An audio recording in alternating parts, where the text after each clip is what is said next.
Retour de notre magazine consacré à la CAN. Je vous rappelle bien que c'est tous les jours à 12h et 15h. 12h qui signifie 10h GMT et 15h, 13h GMT sur Africa 24. Il nous reste à traiter dans cette actualité du football en deuxième partie maintenant. Là, ce sont les affiches du jour. Ce sera à 16h30, 19h et 22h. Et puis nous parlerons aussi des à côté de la CAN et nous parlerons précisément du VAR. Les invités, je vous rappelle qu'il y a une supportrice du Cameroun qui s'appelle Aïcha Mepiyou. Et puis à ses côtés, il y a Elton Mokolo, journaliste de la RDC. Et puis n'oubliez pas donc d'intervenir, de donner votre avis, mais aussi vos pronostics tous les jours.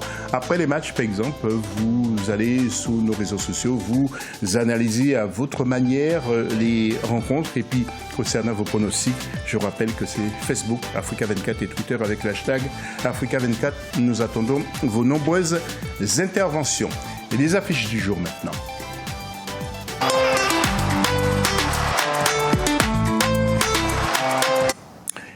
Et en groupe C, nous avons un certain Sénégal-Tanzanie à 19h au Caire, 17h GMT. La présentation de ce match avec Nathalie Mo de la rédaction d'Africa 24. Le premier match de la poule C de la Coupe d'Afrique des Nations oppose le Sénégal à la Tanzanie. Une rencontre qui s'annonce âpre pour les Taifa Stars qui affrontent les Lions de la Teranga, les favoris du groupe. Considérée comme la meilleure côte par les observateurs, l'équipe tanzanienne arrive avec un groupe soudé et déterminé, poussé par un entraîneur ambitieux, le Nigérian Emmanuel Amunike. Son atout principal réside dans la combativité et la technicité de son capitaine, l'avant-centre Mbwana Samata, meilleur buteur de la Jupiler League belge. Côté sénégalais, l'absence de Sadio Mané lors de cette sortie pourrait alourdir l'attaque de l'équipe. Le joueur est suspendu pour avoir cumulé 2 avertissements lors des matchs éliminatoires contre la Guinée équatoriale et Madagascar. Mais le coach Aliou Cissé peut compter sur des Lions en soif de victoire après la performance encourageante de 2017. Et un premier regard sur le tableau du groupe C avec bien entendu 4 équipes et non des moindres au Sénégal, Algérie, Tanzanie et Kenya. Et donc ce dimanche 23, Sénégal-Tanzanie. Aïcha, Sénégal-Tanzanie, vous vous attendez à un jeu dur, peut-être aussi de la part des Tanzaniens qui sont censés être plus faibles sur le papier? Un jeu dur de la part de la Tanzanie, je dirais oui. Parce que comme on a dit tout à l'heure, il n'y a plus de petite équipe. Donc je pense qu'ils vont faire comme le Burundi ou comme l'Ouganda et le Zimbabwe. Après, du côté du Sénégal, je pense qu'ils peuvent facilement s'imposer. Oui. Il n'y a pas Sadio Mané, semble-t-il, Elton. C'est vrai que c'est une perte importante parce que ça reste quand même un premier match et on sait que les entrées en lice sont en général compliquées. On n'a qu'à demander au Guinée, on n'a qu'à demander à la République démocratique du Congo. Donc c'est vrai que l'opposition apparaît faible quand on parle de la Tanzanie, mais maintenant, comme le disait Amunike il y a un mois à la radio espagnole, il a dit que la Tanzanie ne partira pas en position de victime et qu'ils veulent démontrer qu'ils ont toute leur place sur cette CAN. Et donc on risque de voir ce qu'il a dit, mais le Sénégal apparaît favori, ça c'est sûr. Oui, ce sont 2 entraîneurs aussi qui ont une grosse expérience de joueurs déjà. À Amunike, on se souvient ce qu'il a fait avec le Nigeria. Donc ça va être le duel entre les 2 entraîneurs selon vous? C'est vrai que maintenant le duel il est plus sur le terrain, maintenant il est sur le banc. Et forcément leur influence est nettement moindre qu'à l'époque où ils étaient joueurs, de grands joueurs. On parle de joueurs qui ont marqué l'histoire du football africain. Mais sur le banc, c'est des coachs qui ont des idées tactiques intéressantes. Et on a hâte de les voir, on a hâte de voir ce que les équipes vont faire parce qu'au final, la décision c'est plus Amunike, c'est plus Aliou Cissé qui faisait comme dans les années 90. Et maintenant c'est Sadio Mané, c'est Samata dont j'attends énormément de choses par rapport à sa saison qui vient de conclure. Donc c'est à 19h, soit 17h GMT. Maintenant, un autre match en groupe C, Algérie-Kenya à 22h. Il sera 20h au Caire. Présentation Nathalie Mo de la rédaction d'Africa 24 également. L'Algérie arrive en Égypte animée d'intentions de reconquête. Les Fennecs vont chercher à confirmer la bonne impression laissée en éliminatoire contre le Bénin et le Togo. L'équipe qui affiche un effectif régénéré compte dans ses rangs Bagdad Bouneja, un buteur au meilleur de sa forme en ce moment. Face à eux, une équipe kenyane qui a souvent eu du mal à démarrer la compétition lors de ses précédentes participations à la CAN en 1972, 1988, 1990 1992 et 2004. Toutefois, les Harambee Stars sont un groupe solide avec un capitaine expérimenté, le milieu de terrain de Tottenham, Victor Wanyama. Espérons que la sélection kenyane ne se laisse pas distraire par le bad buzz qui a récemment animé les forums internet dédiés au football à propos de l'âge du joueur Joash Onyango, 26 ans. Voilà, il ne faudrait pas que les supporters des Fennecs soient cardiaques, ni les supporters du Maroc, parce que le Maroc va rencontrer la Namibie tout à l'heure à 16h30 au stade Al-Salam du Caire. Nathalie Mo. Le Maroc rencontre la Namibie pour son premier match dans le groupe D de la Coupe d'Afrique des Nations Égypte 2019. Les observateurs annoncent déjà ces deux équipes comme les challengers de cette poule qui abrite également la Côte d'Ivoire et l'Afrique du Sud. Pour son premier match, le Maroc prévoit de donner le meilleur face à une équipe namibienne qui participe à la CAN pour sa 3e fois. Les poulains du coach Ricardo Manetti ont pour unique objectif de passer le premier tour de cette compétition, ayant à chaque fois été éliminé à ce stade lors de ses précédentes participations en 1998 et 2008. Et avant de retrouver Aïcha et Elton, regardons de nouveau les tableaux. Le C tout d'abord, avec ce dimanche, 2 matchs, Sénégal, Tanzanie à 19h et toujours ce dimanche, Algérie-Kenya à 22h. Maintenant, nous allons enchaîner avec l'autre tableau, c'est le D. Et Maroc-Namibie à 16h30 ce dimanche. Et puis l'autre match, ce sera lundi, Côte d'Ivoire, Afrique du Sud. Mais nous allons parler des matchs d'aujourd'hui. D'abord Maroc, Namibie, Aïcha et Elton. Alors, les Marocains d'Hervé Renard sont attendus. Ils sont attendus, mais je vois bien la Namibie ne pas se laisser faire. Piéger le Maroc. Oui. Elton, vous aussi, vous voyez la Namibie piéger le Maroc? Moi, j'irai pas jusque-là, mais c'est vrai que le Maroc n'arrive pas dans des bonnes situations. On sait qu'il y a eu des remous à l'intérieur de la sélection et on sait que les matchs amicaux n'ont pas été convaincants. Maintenant, c'est la vraie compétition qui commence et on sait que le Maroc, par rapport à ce qu'il a fait lors du mondial, apparaît entre guillemets comme le favori de la compétition. Maintenant, il faut le démontrer sur le terrain et en ce sens, on attend ce qu'ils vont faire à 16h30. Mais moi, je vois le Maroc gagner de manière aisée pour moi. Vous prenez des risques hein, quand même, Elton. Hein. Oui, je prends des risques.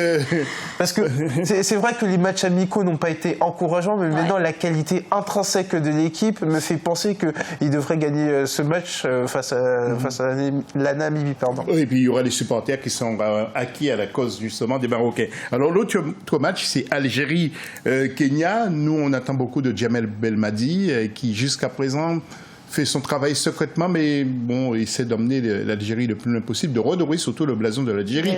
Aïcha, vous êtes d'accord? Je suis tout à fait d'accord. Et pareil par rapport à la Namibie, je pense qu'ils vont s'imposer, ils vont pas se laisser faire. Oui, ils vont s'imposer, mais largement. Oui. Et l'Algérie, vous voyez l'Algérie revenir sur la scène internationale, surtout continentale, parce qu'il y a longtemps qu'on attend les Algériens quand même, les Fennecs.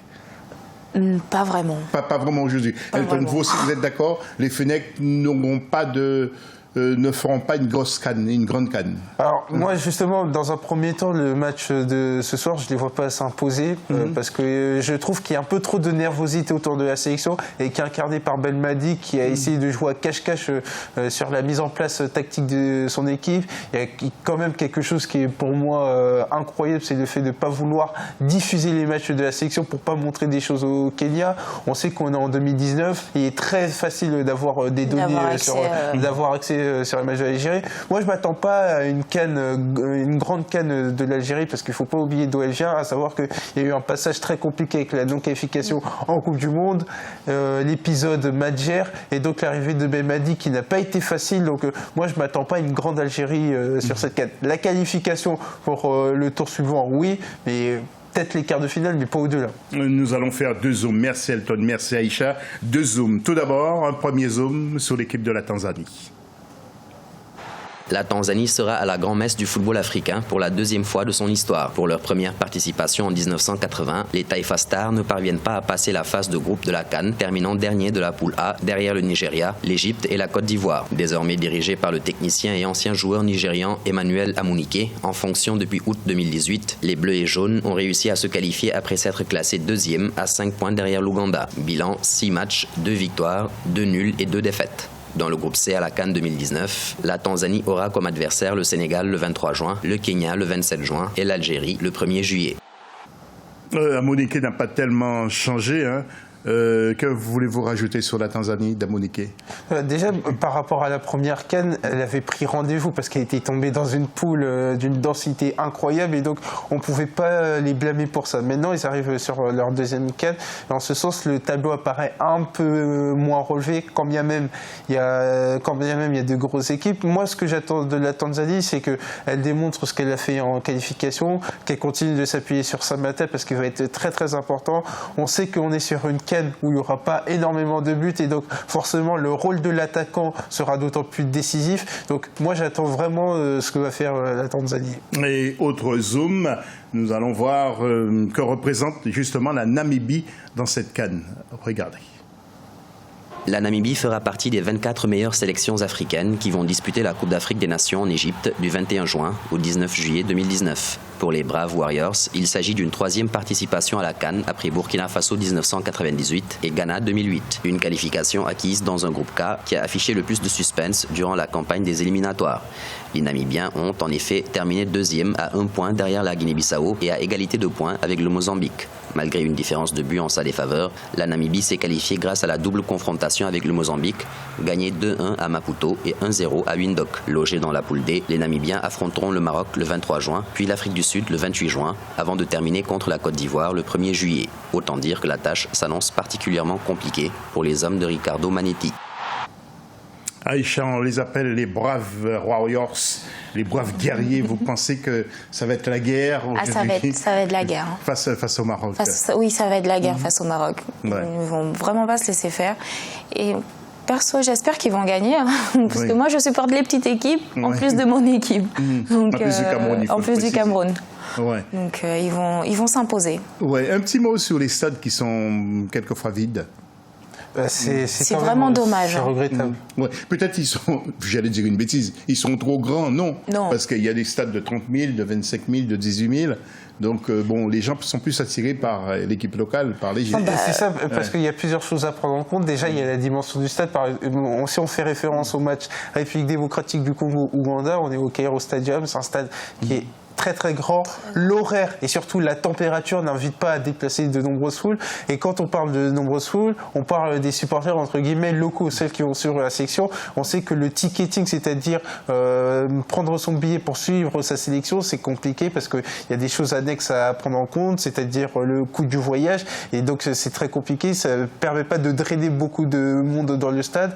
Mais il y a aussi cet aspect de dimension. Sur des stades à 30 000, ça prête moins conséquence qu'au Cairo Stadium qui est très très grand. Oui, puis nous allons voir en image le stade du 30 juin qui va accueillir les 2 matchs du groupe C et puis le stade aussi d'Al Salam pour le groupe D, certains stades qui ne sont pas remplis, donc je l'ai dit à 100%.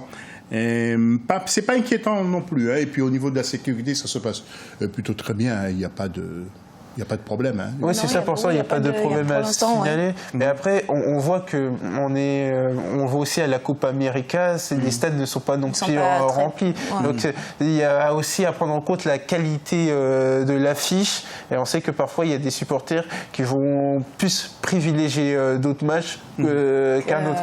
Ouais. En ce sens, il y a les matchs du premier tour. On va pas s'attendre à une grande affluence. Ça va être surtout à partir des 8e de finale où il y aura de l'enjeu déjà et surtout du public pour suivre ça. On espère. En une minute aussi, Aïcha, il y a aussi une grosse force de sécurité, beaucoup de policiers, que ce soit dans les rues et dans les stades de l'Égypte. Hein. De l'Égypte, oui. Ouais, pour protéger les gens. Et puis surtout, le nouveau président veut redorer le blason de l'Égypte, faire revenir les touristes et puis bon, s'assurer que tout se passe bien, quoi. Donc il y a une grosse force de sécurité. Oui, il y a une grosse force de sécurité au niveau des stades. Après, par rapport aux CAN précédentes, il n'y a pas eu beaucoup de conflits. Donc pour ça. Oui, ça devrait bien se dérouler. Oui. C'est ce que nous souhaitons aussi pour tous les supporters et pour tous les passionnés de football et pour aussi le football africain. C'est la fin de la deuxième partie de l'émission. Restez avec nous. On se retrouve tout à l'heure pour la troisième et dernière partie.